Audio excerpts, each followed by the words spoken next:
Welcome. In front of me is a Samsung Galaxy XCover7 Pro, and today I'll show you how you can boot this device into recovery mode.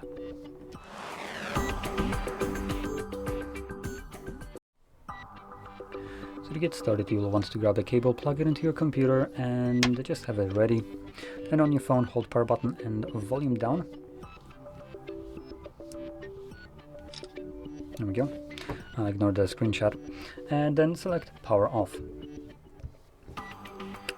When the phone turns off, you will then hold power button, volume up, and the moment you start holding them, you want to plug in the cable. So, there we go. I'm gonna now press the buttons, plug it in. And the moment you see Samsung and then Galaxy, you can let go of the power button when you see the Galaxy Edition, and this redirects us to the recovery mode. And here we can unplug the cable that was only needed to get us into this mode. And as long as you're in recovery mode, you will need to use the volume buttons to navigate through the options, and the power button will be used to confirm whatever is selected. Going over the options, we have a reboot system now, which takes us back to Android. Apply updates from ADB or SD card. Wipe data. Wipe cache partition. View logs. Run tests. And power off. So anyway, I'm going to select the first option, confirm it.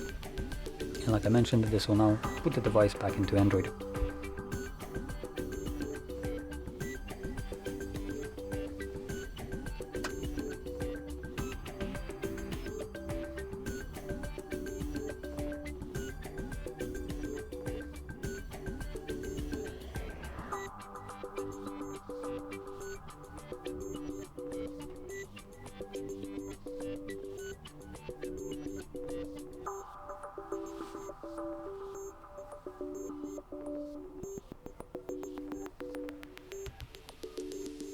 And there we go.